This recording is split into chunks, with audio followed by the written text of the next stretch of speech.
Welcome to His Kingdom Ways. I'm so glad you're here.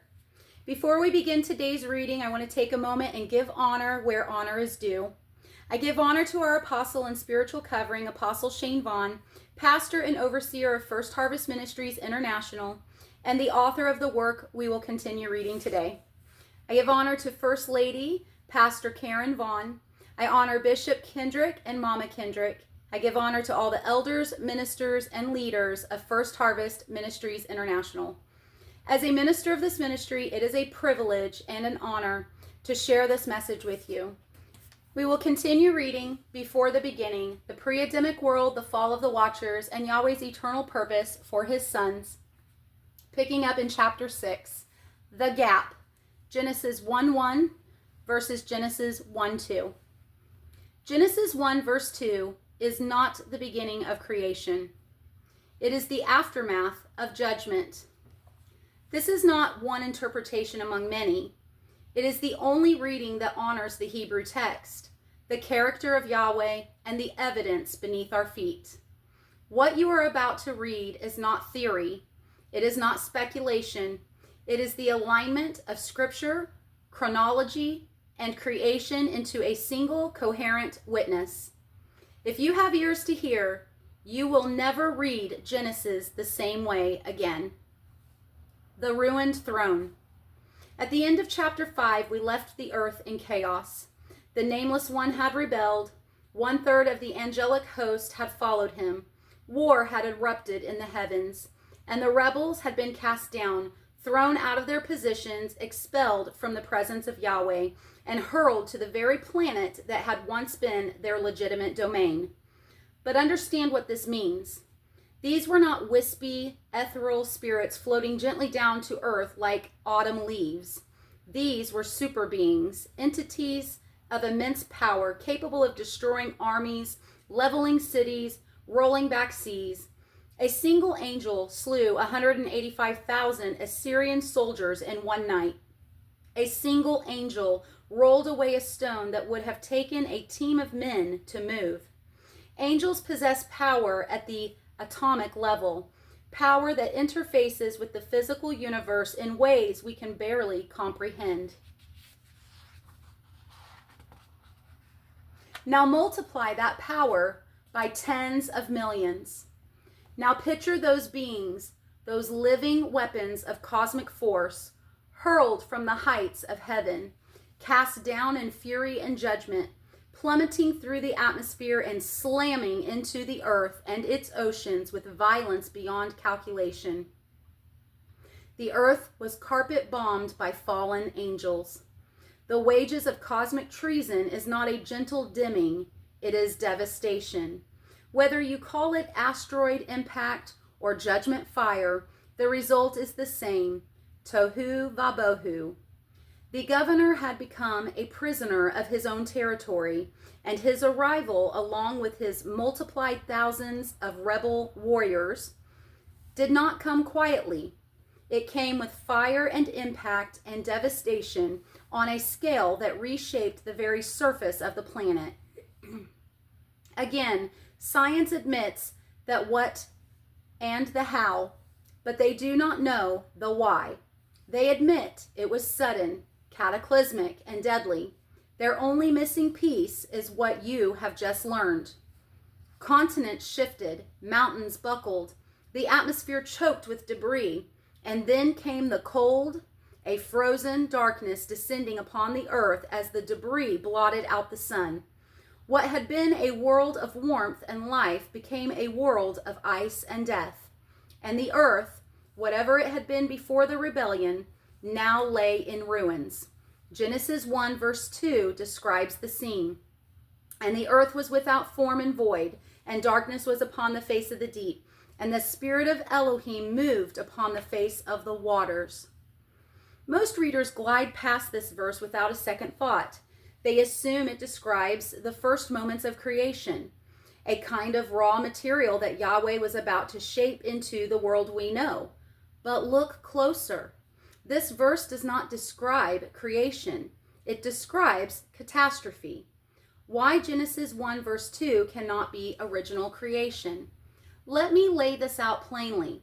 Three unbreakable strands of evidence, textual, theological, and cosmic historical, prove that Genesis 1 verse 2 is not the beginning of creation, but the aftermath of judgment. Strand 1, the Hebrew text. In the Hebrew text of Genesis 1 verse 2, the word translated was is haya. This word can mean was in the simple sense of being, but it can also mean became or came to be. The same word appears in Genesis 19 verse 26. But his wife looked back from behind him, and she became haya or haya, a pillar of salt. Lot's wife didn't simply was a pillar of salt, she became one. She underwent a transformation from one state to another. The same construction appears in Genesis 2 verse 7. And Yahweh Elohim formed man of the dust of the ground and breathed into his nostrils the breath of life, and the man became haya, a living soul. Adam didn't simply was a living soul from the beginning. He became one after Yahweh breathed into him. The earth was not created without form and void.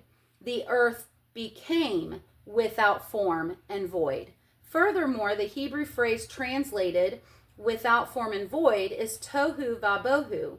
These words appear together only 3 times in all of Scripture, and the other 2 occurrences are devastating.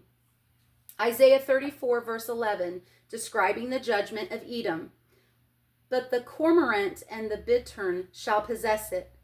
The owl also and the raven shall dwell in it.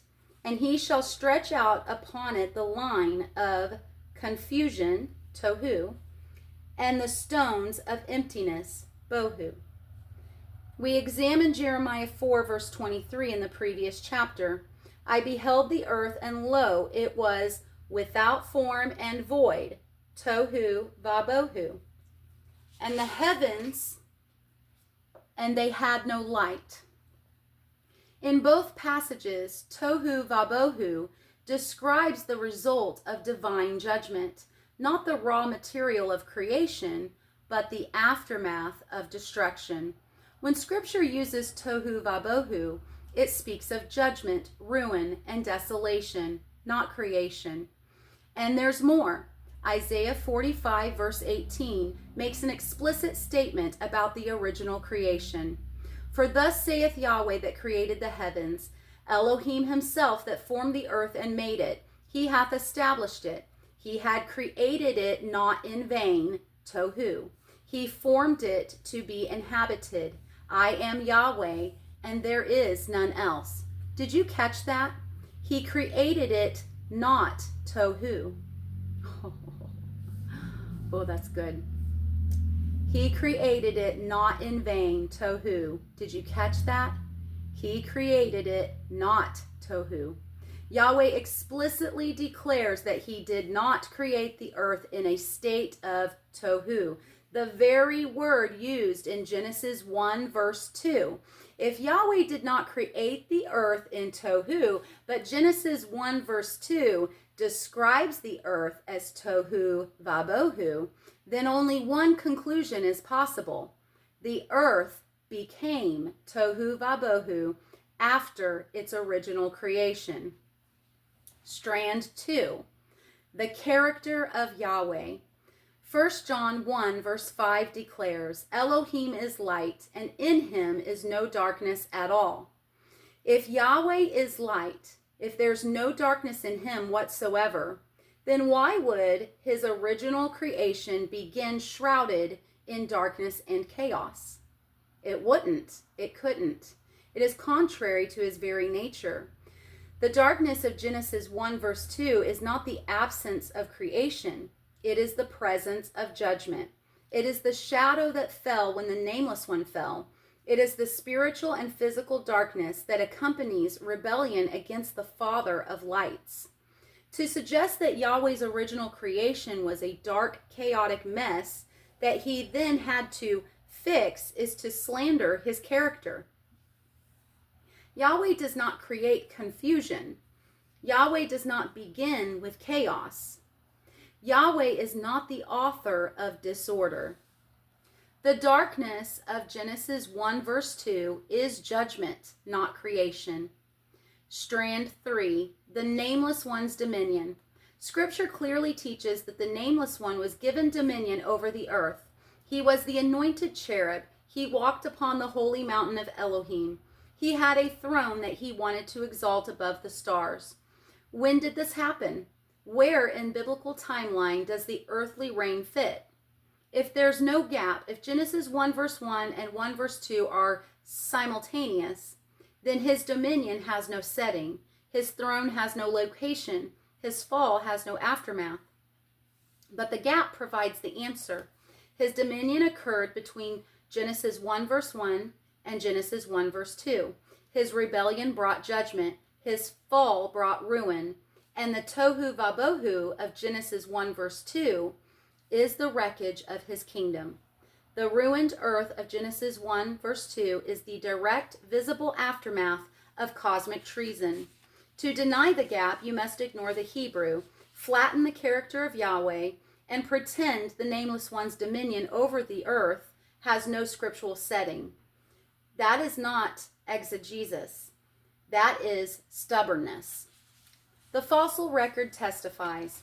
This brings us to questions that have haunted believers for generations. What was on the earth before Adam? Where do the dinosaurs fit? Who were the Neanderthals? What caused the Ice Age? These are not peripheral issues. They strike at the very heart of how we read Genesis and understand human origins. And the gap answers them all.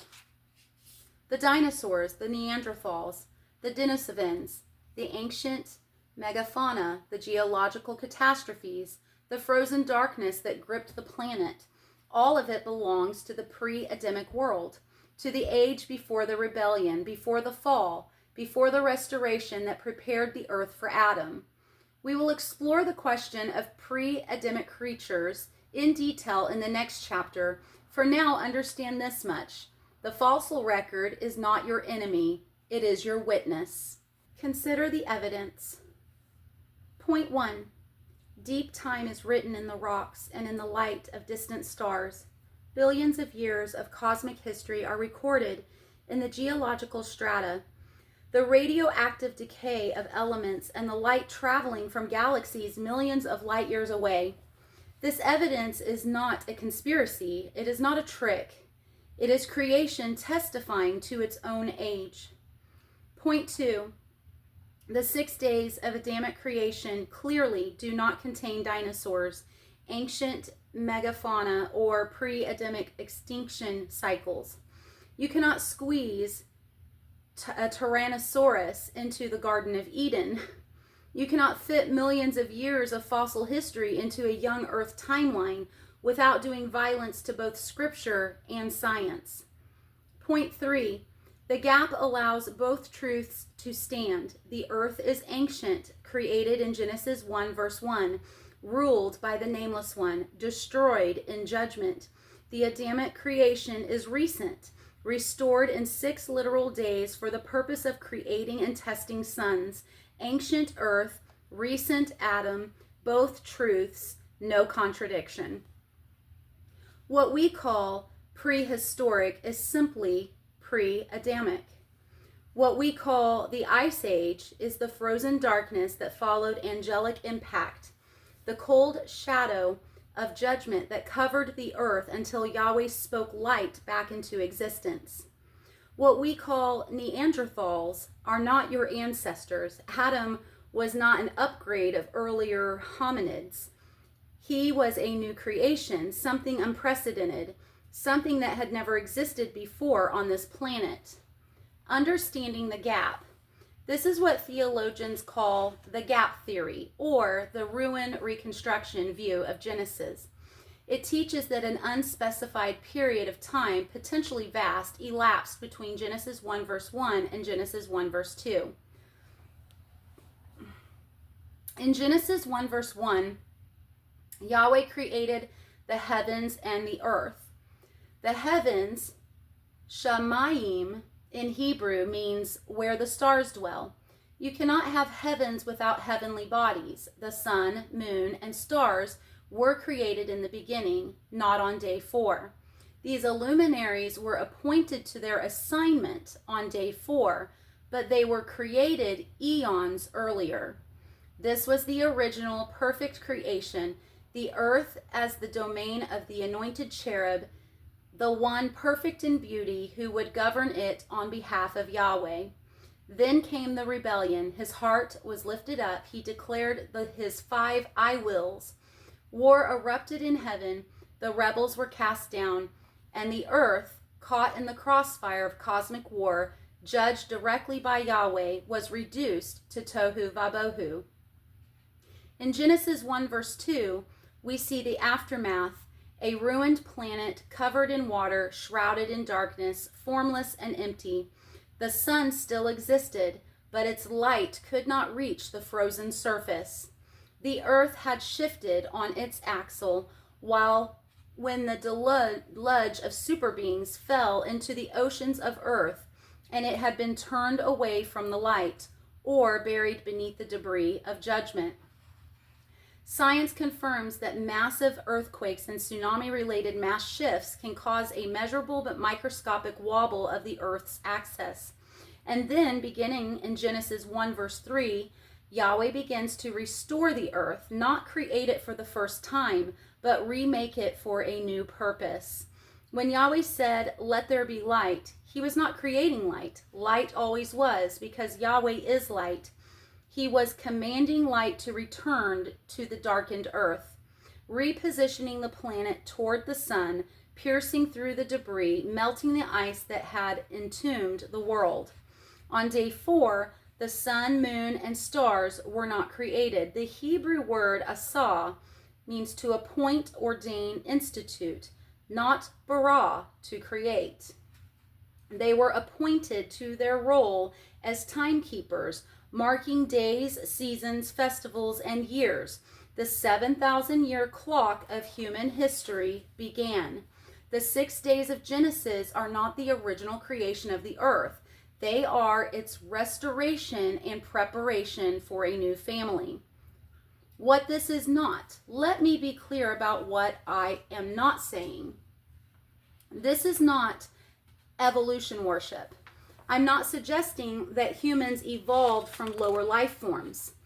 Adam was a direct, special creation of Yahweh, formed from dust, filled with divine breath, made in the image of Elohim. Evolution is a lie. The gap theory does not support it. And here is something the evolutionists don't want you to know. Their own science is destroying their theory from within. It's called genetic entropy, and it is the death blow to Darwinism. DNA does not improve over time, it degrades. The chemistry of life is constantly attacking and corrupting the genetic code. Mutations accumulate in every generation, and the overwhelming majority of mutations are harmful or neutral.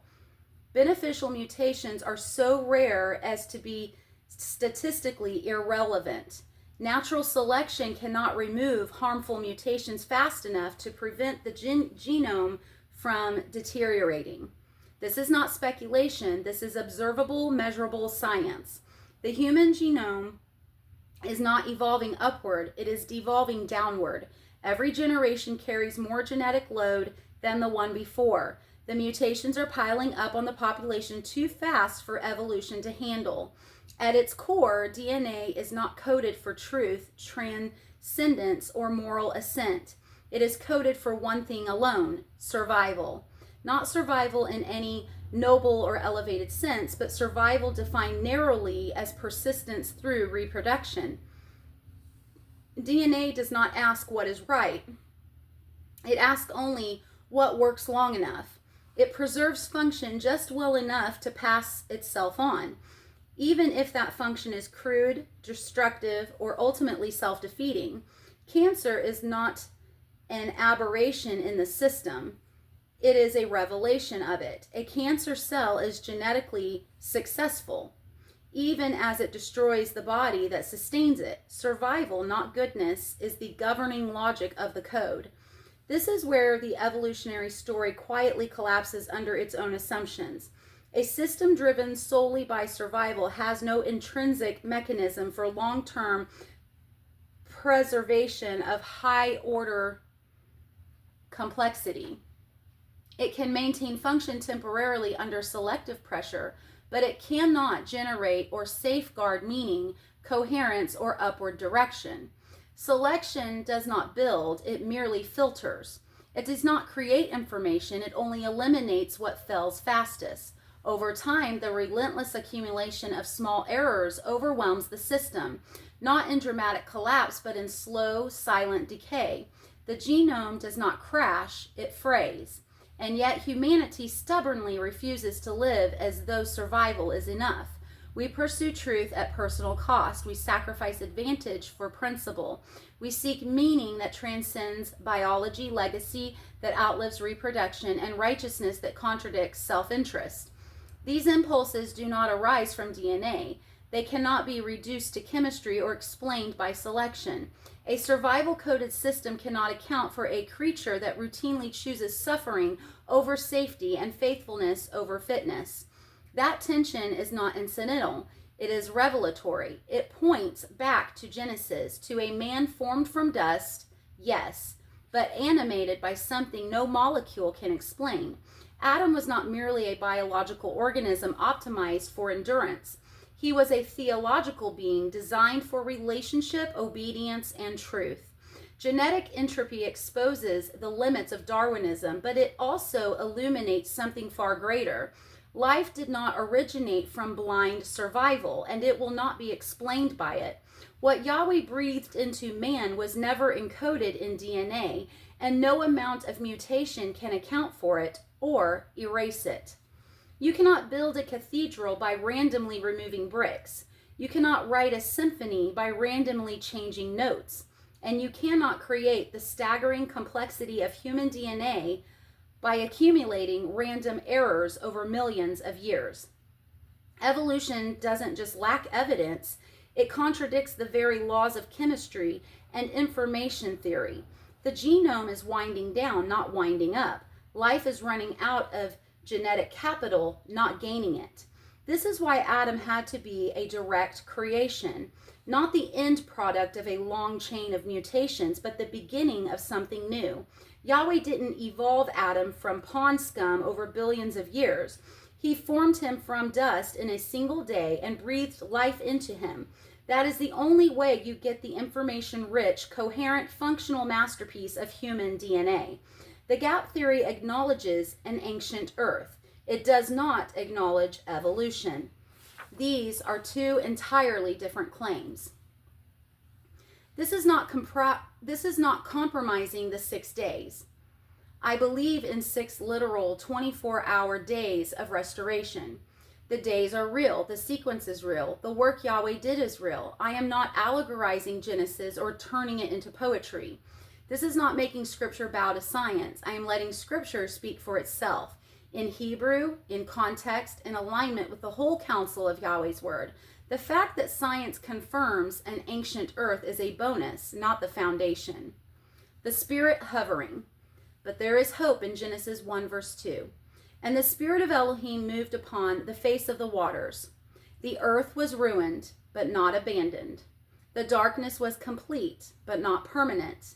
The chaos was total, but not final. The Spirit of Yahweh was there, hovering over the wreckage, preparing for restoration. The Hebrew word translated moved is rakaf, which means to hover, flutter, or brood, like a bird over its nest, like a mother over her young. This is not a picture of cold, mechanical creation. This is a picture of tender, purposeful restoration. Yahweh's Spirit was brooding over the chaos, preparing to bring forth life from death, order from disorder, beauty from ashes. He was not hovering over mud for its own sake.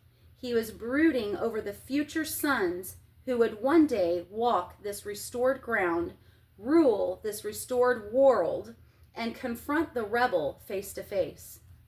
And what Yahweh was about to do would be greater than what the Nameless One had destroyed. The governor remains. Here is something crucial to understand.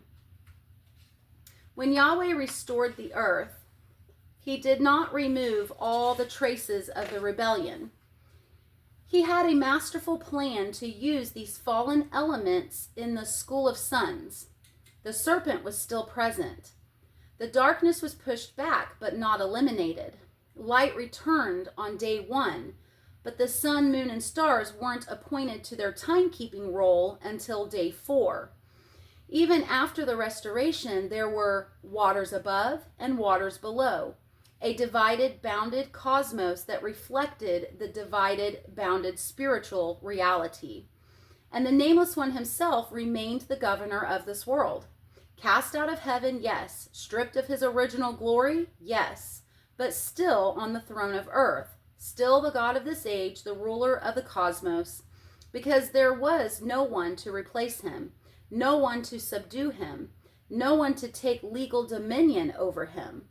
His authority was morally corrupt, but legally uncontested, because no covenant son had yet been placed on the scene to challenge his claim. The throne was until a rightful heir could dethrone him. Why did Yahweh allow this? Because the earth was being prepared as a testing ground. If Yahweh had removed all darkness, all opposition, all remnants of the rebellion, there would be no test. There would be no proving ground. There would be no way for the new sons to demonstrate that they could be trusted with the glory that the Nameless One had squandered. The darkness remained on purpose. The enemy remained on purpose. The testing ground required a tester. From ruin to restoration. So here is where we stand as we prepare to enter the 6 days of Genesis.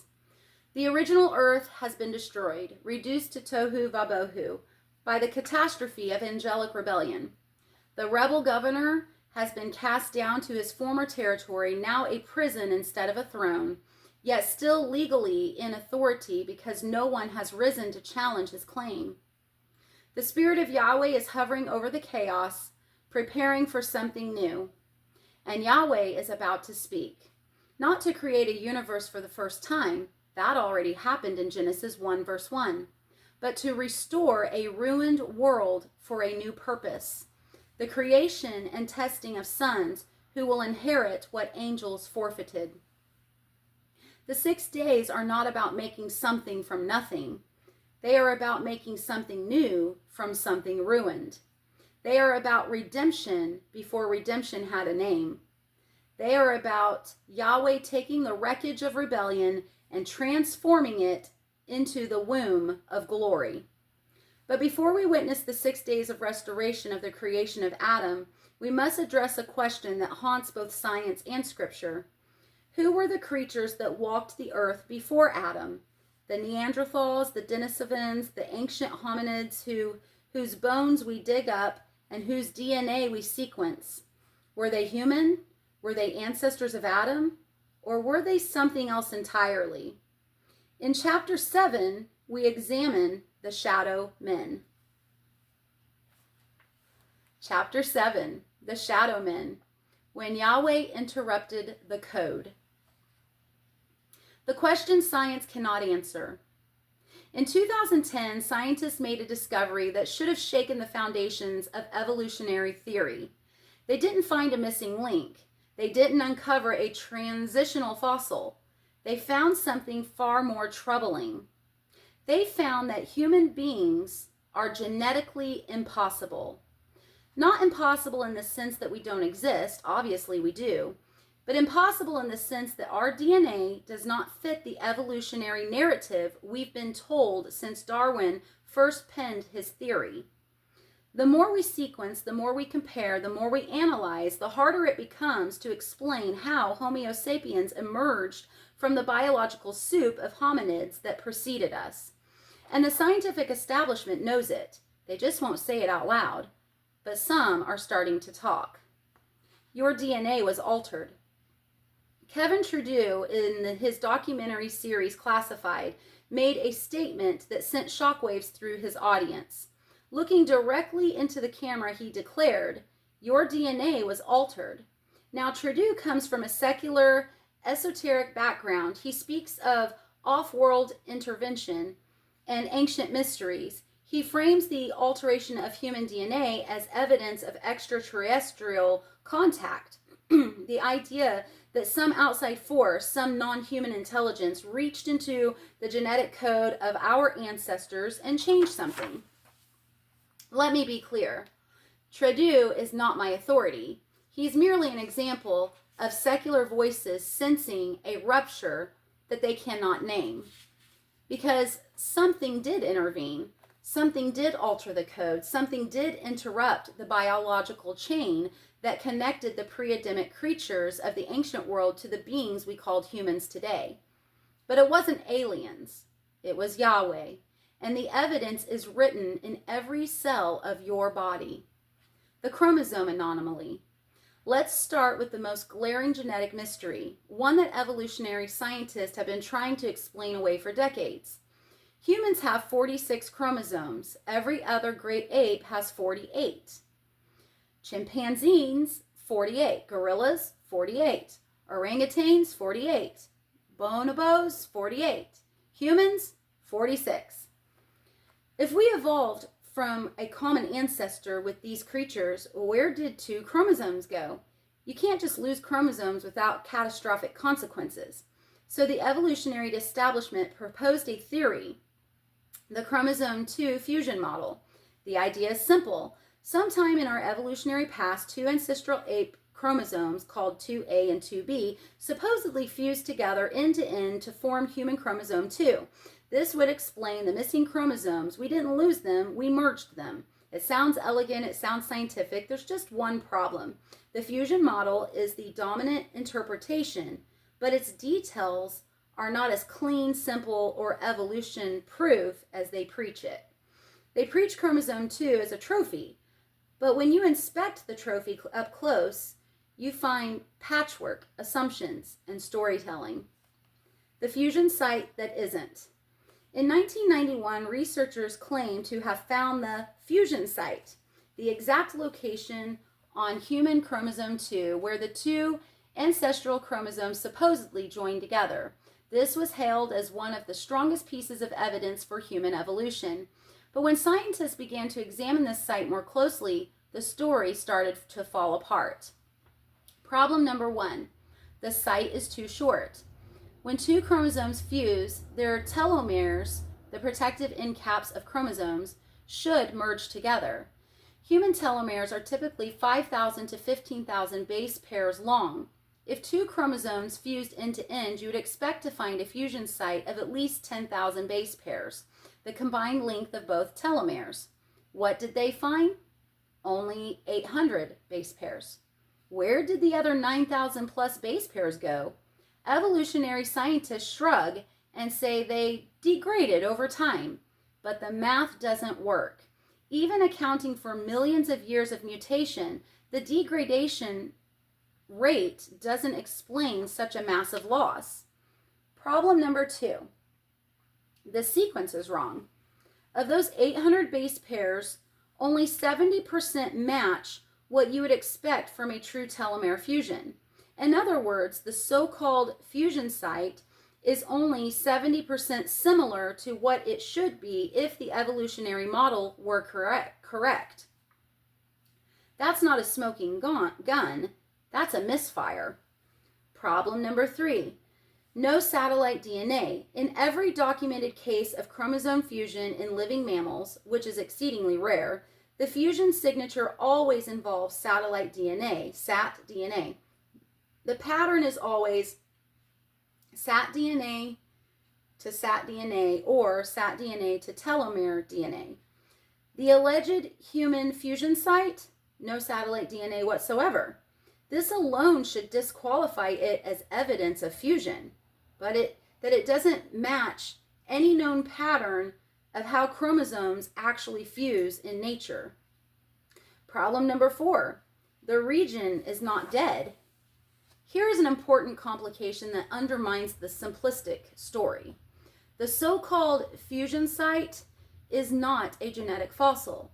It is not a relic of some ancient accident sitting in a desert of useless DNA. The region is not junk. It is not dead. It is not a broken scar.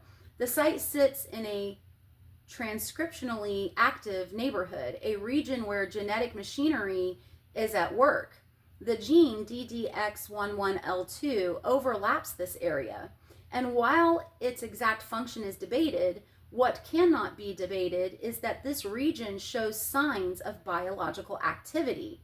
That doesn't automatically disprove fusion, but it does undermine the simplistic story that this is merely a useless evolutionary fossil. Problem number 5, the surrounding region refuses to behave. When researchers compared the region surrounding the alleged fusion site to the corresponding regions on chimpanzee chromosomes 2A and 2B, they found something remarkable.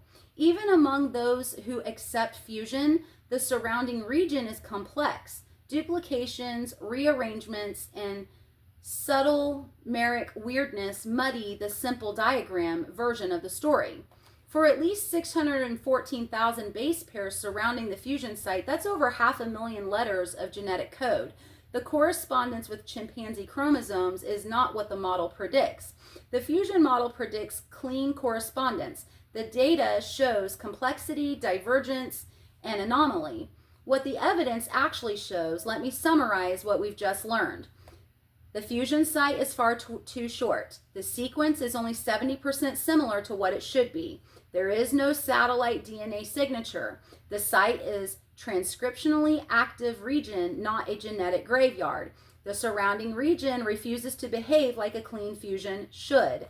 At minimum, this shatters the cartoon version of human origins that's been sold to children as settled fact. The reason human chromosome 2 doesn't behave like 2 fused ape chromosomes is because it isn't 2 fused ape chromosomes. It was designed. It was created. It was spoken into existence by the word of Yahweh. Science can describe mechanisms. It cannot define sonship. The Neanderthal problem. Now let's talk about our so-called cousins. Neanderthals lived across Europe and Western Asia. They used tools, they buried their dead, they may have even created art. For decades, evolutionary scientists told us that they were our ancestors, primitive humans on the long march toward modernity. Then we sequenced their DNA and everything changed. Neanderthal DNA is not simply a variation of human DNA. It is a separate branch entirely. Yes, there is some overlap. Modern humans of European and Asian descent carry approximately 1 to 4% Neanderthal DNA, suggesting there was some interbreeding at some point in history. But the core Neanderthal genome is distinct, different, other. The same is true of the Denisovans, a population we didn't even know existed until about 2010, when a single finger bone from a Siberian cave yielded DNA that matched neither humans nor Neanderthals. Denisovan DNA is found in modern populations up to 6% in some Malaysian and Southeast Asian groups. But again, the Denisovan genome is not a variation of the human genome. It is a separate lineage. Here is what the genetic evidence shows. If humans, Neanderthals, and Denisovans all descended from a common ancestor through gradual evolutionary processes, why are our genomes so distinct? Why aren't Neanderthals simply archaic humans? Why does their DNA read like a different species entirely? The answer is simple, and it aligns perfectly with Scripture. Because they are different species. Neanderthals and Denisovans were not sons of Adam. They were pre-Adamic creatures, biological beings who existed on this earth before Yahweh breathed life into the nostrils of the first man. They were soulish, They were intelligent. They were capable of tool use and perhaps rudimentary culture. But they were not B'Tselem Elohim, made in the image of Yahweh. They did not carry divine breath. They were not sons. The sudden appearance of Adam. Here's what the fossil record and the genetic evidence actually show, and I want you to pay close attention because this is the part textbooks won't tell you. The pre-Adamic creatures, Neanderthals, Denisovans, and their kin, existed in the ancient world for vast ages. According to secular dating methods, they roamed the earth for tens of thousands, even hundreds of thousands of years. Whether you accept those exact time frames or not, one thing is undeniable. They existed for an enormously long period of time. And in all that time, what did they produce? Stone tools, fire, survival. That's it. No written language, no mathematical systems, no architectural monuments, no legal codes, no priesthoods, no temples, no worship, no covenants, no prophecy, no poetry, no philosophy. They existed, they survived, they perished. Then Adam appeared, and everything changed. Within a few generations of Adam, we have Cain building a city in Genesis 4:17, Jubal inventing musical instruments, Genesis 4:21, Tubal-Cain forging bronze and iron tools, Genesis 4:22, the development of animal husbandry, Genesis 4:20. This is not the slow crawl of evolution. This is the explosive emergence of a new kind of being, a being with the breath of Yahweh in his lungs and the image of Yahweh in his soul. The divine interpretation. So what happened? Let me tell you what I believe the evidence shows from scripture, from genetics, from archaeology, from the witness of creation itself. Yahweh interrupted the DNA. At a specific moment in time, approximately 6,000 years ago, the Creator reached into his creation and did something unprecedented. He did not take an existing hominid and upgrade it.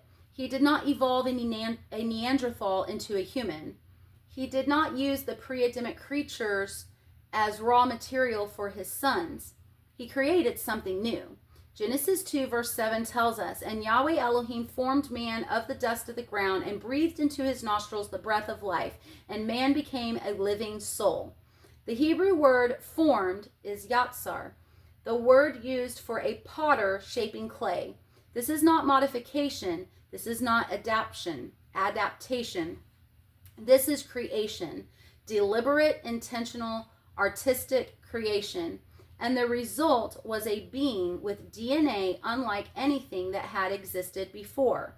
Not ape DNA with some modifications, not Neanderthal DNA with upgrades, not Denisovan DNA with patches, new DNA, human DNA, Adamic DNA, the DNA of sons.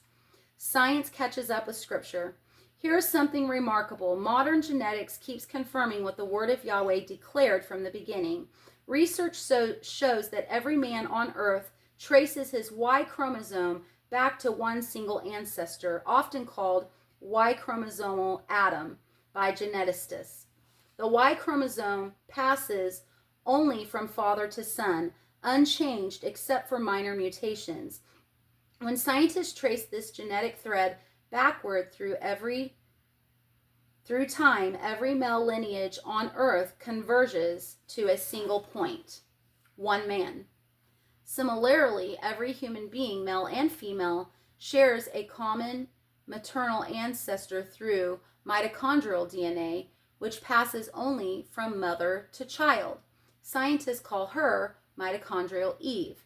Every mitochondrial lineage on earth, when traced backward, converges to a single woman, one woman. Science is literally confirming what Scripture has already declared. We come from one man and one woman.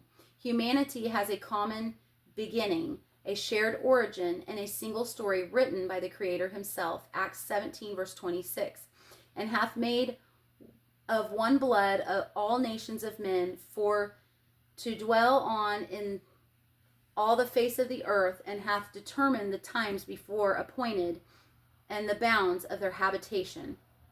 No matter the skin color, No matter the culture, no matter the continent, every human being alive today descends from Adam and Eve. We are not many races. We are one race, one blood, one family. The Neanderthals left no such legacy. The Denisovans left no such lineage. Their genetic contributions are fragmentary, small percentages that speak of occasional contact, not common origin. But Adam, Eve, their DNA runs through every human being who has ever lived since that day in Eden when Yahweh breathed and a new creation arose from the dust. Science can describe the data, only Scripture can explain the design. The signature of the name. What follows is not chemistry, it is contemplation, patterns that point, not measurements that prove. There is something written in your body that goes beyond genetic codes, something that whispers of the one who made you, something that declares in every breath you take that you were designed by Yahweh and for Yahweh. The human body is composed primarily of 4 elements: hydrogen, nitrogen, oxygen, and carbon. These 4 elements make up approximately 96% of your physical being.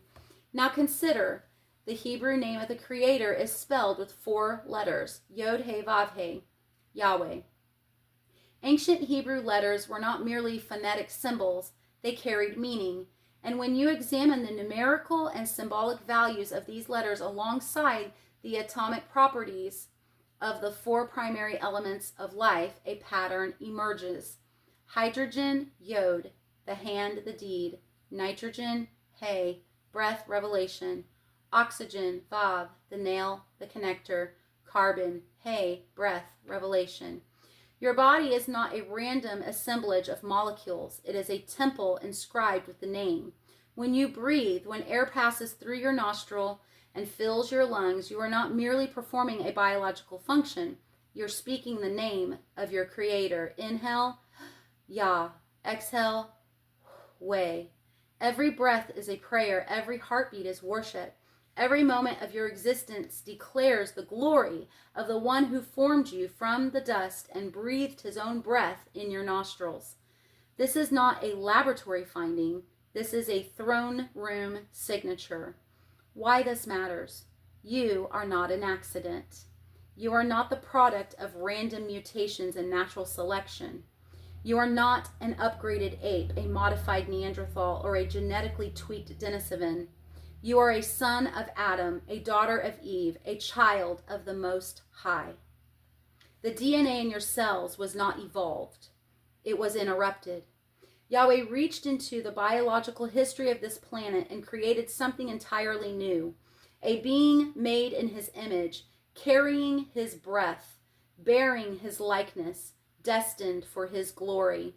The Neanderthals had no covenant. The Denisovans had no promise.